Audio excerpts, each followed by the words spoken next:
Assalamualaikum warahmatullahi wabarakatuh. Saya Syahabuddin. Terima kasih banyak kerana anda berada di channel YouTube saya dan terima kasih banyak jika anda telah tekan butang subscribe. Kalau belum tekan butang berkenaan, tekan butang isu sekarang jika ada video-video yang bermanfaat. InsyaAllah akan ada di feed YouTube anda. Sahabat-sahabat, di bawah ada super thanks. Kalau anda nak support saya dalam projek memandaikan umat dengan ilmu, anda boleh tekan super thanks berkenaan. Sahabat-sahabat, hari ini kita nak buat satu reaction berkaitan tentang kritikan-kritikan pada seorang pensyarah bahasa Arab yang kerap bercerita tentang hubungan bangsa Melayu dan juga Yahudi. Bahkan dikatakan bahawa orang Melayu ini berasal daripada nenek moyang daripada isteri ketiga Nabi Ibrahim yang bernama Keturah. Ditulis oleh Helmi Effendi. Helmi Effendi sebut kepincangan dalam kertas kajian Dr. Salihah. Ada macam-macam blog Dr. Salihah petik sebagai sumber kajian. Antaranya dalam percubaan beliau nak membuktikan bahawa kapal Nabi Nuh berusia sekian-sekian, tetapi beliau petik daripada sumber blog moflick.wordpress.com. Kenapa blog macam ni boleh terlepas masuk dalam kertas kajian doktor? Juga di bahagian rujukan, doktor meletakkan Wikipedia dan Britannica sebagai sumber bacaan. Seharusnya sumber blog, wiki dan Britannica ditolak dalam pengkajian. Doktor sebagai pensyarah yang ada PhD tak akan tidak memahami tentang penting sumber dalam penulisan ilmiah. 2. Kemudian, doktor kelihatan cuba menafikan perkaitan bahawa orang Melayu ialah penutur Austronesia. Saya mengalami kesukaran untuk mencerna hujah doktor. Antara hujah doktor ialah dengan menimbulkan pelbagai teori asal-usul bahasa Austronesia ini untuk menafikan bahawa orang Melayu bertutur dalam bahasa ini dan merupakan orang Austronesia. 3. Saya menjangkakan doktor mempersembahkan kepada saya penafian dari sudut ilmu linguistik misalnya. Cuba memisahkan bahasa Melayu dari rumpun Austronesia dan sebagainya dari sudut fonologi, morfologi, perkongsian kognat suku kata, persamaan pembinaan sintaks ayat yang menjadi identiti bahasa Austronesia. Tapi sayang, topik ini tak disentuh pun yang seharusnya disentuh kalau doktor nak mencabar asas bangsa dan bahasa Melayu ialah penutur keluarga bahasa Austronesia. Malangnya doktor cuba mengaitkan orang Melayu dengan orang Aryan atau Timur Tengah sambil menyelitkan kisah Keturah yang dikaitkan dengan Champa hanya kerana terdapat kebetulan nama Kautara, sebuah negara kota di Champa dengan Keturah. Sini terdapat kontradik garis masa sejarah sebab Champa paling awal berdiri abad ke-2 Masihi sedangkan Keturah hidup ketika zaman Nabi Ibrahim AS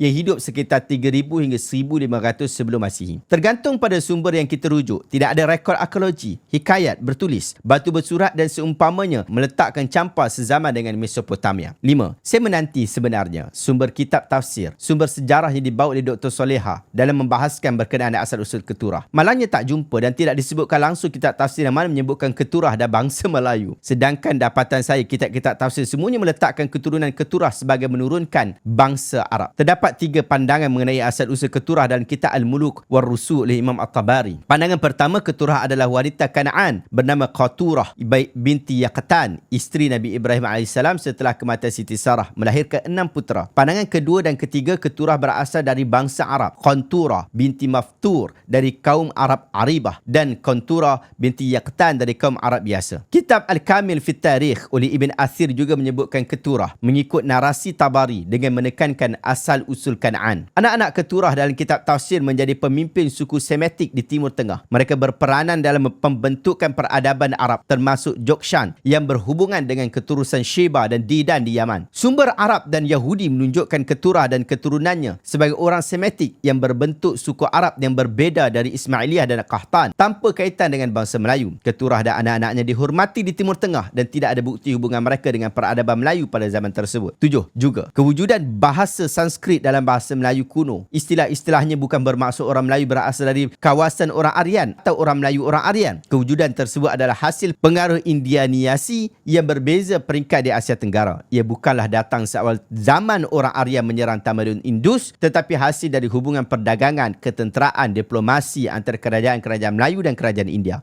Teori kedatangan Hindu Buddha di alam Melayu sama ada dibawa orang Brahmin, Ksatria, Waisya atau orang kita sendiri ke India dan membawa ajaran tersebut, semuanya tidak ada kaitan dengan orang Aryan yang menyerang Indus. Dari sini sahaja saya simpulkan adalah tidak berasas menolak orang Melayu sebagai penutur Austronesia hanya kerana pinjaman bahasa Sanskrit yang wujud dengan mendakwa bahawa orang Aryan sudah sampai lama di sini. Saya menantikan bidasan saya ini dibidas, ditolak, dikritik oleh sesiapa sahaja. Saya meraih keterbukaan ilmu. Kalau anda ada bukti tamadun Melayu sezaman dengan Mesopotamia, orang Melayu ada darah Aryan dan Keturah, mampu menafikan perkaitan Melayu sebagai penutur bahasa Austronesia, saya sangat menantikannya sebab kertas kerja Dr. Salihah ini adalah penuh dengan kepincangan sejarah yang bukan saja tidak menjawab, malah meninggalkan 1000 persoalan lagi. Wallah Wallahu ta'ala alam. Sebab itulah isu yang saya rasa sangat penting untuk kita fahami pada hari ini. Sebab selagi mana pensyarah-pensyarah kita, orang-orang akademik kita tidak kekal di dalam disiplin akademik, iaitu memastikan rujukan-rujukan itu adalah rujukan yang valid, yang boleh dipercayai, maka kita akan berada dalam masalah yang cukup besar. Oleh sebab itu, sahabat-sahabat, para ahli akademik, saya tahu ramai daripada kalangan penonton-penonton kita adalah golongan ahli akademik. Pastikan anda menggunakan kaedah-kaedah akademik di dalam perbahasan. Apatah lagi dengan gelaran anda profesor, dengan gelaran anda doktor, anda ada PhD, kerana anda ada kredibiliti merujuk rujukan yang utama terhadap hal itu. Tetapi kalau seorang pensyarah yang hanya sebut sahaja apa yang dia mahu, sebut sahaja apa yang dia fikirkan, satu hipotesis yang hanya dia buat tanpa ada sebarang proven, tanpa ada sebarang bukti yang nyata, maka ini sudah perlu diperhatikan. Apatah lagi apabila ia melibatkan tentang isu-isu agama, isu-isu yang dikaitkan dengan nabi-nabi kita. Wallahu ta'ala alam, sahabat-sahabat. Oleh sebab itu saya nak ajak sungguh sangat sahabat untuk baca buku Asas Ilmu Hadis untuk pelajar sirah. Ini buku ni cukup-cukup bagus. Kalau awak nak kaji tentang sejarah, nak kaji tentang hadis-hadis Nabi SAW, pastikan awak mempelajari disiplin-disiplinnya terlebih dahulu. Dan alhamdulillah, buku ini secara basic untuk beginner, untuk orang yang baru nak belajar tentang asas-asas agama di dalam mengambil dapatan-dapatan maklumat, anda dapatkan buku Asas Ilmu Hadis ini. Saya letakkan link dekat bawah. Sahabat-sahabat, itulah hakikat di dalam agama kita. Kita sangat-sangat pentingkan daripada sudut ketulinan. Oleh sebab itu, Imam Bukhari ajar kita sehingga diterbitkan buku Sahih Al-Bukhari ini. Buku yang lengkap menceritakan tentang kisah Nabi SAW, cerita tentang apa yang Nabi SAW sebut, riwayatkan, sampaikan perkataan-perkataan Nabi itu. Dan ini proven, ini telah terbukti, ia benar. Bukan sekadar sangka-sangkaan, bukan berdasarkan mimpi-mimpi. Jumpa lagi sahabat-sahabat. Assalamualaikum warahmatullahi wabarakatuh.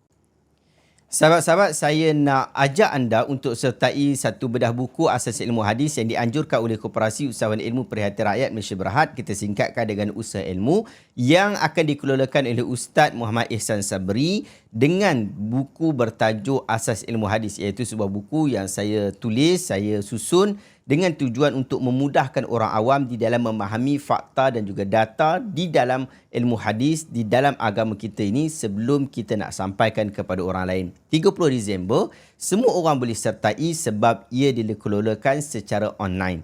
Daftar segera, saya letakkan link pendaftaran dekat bahagian komen.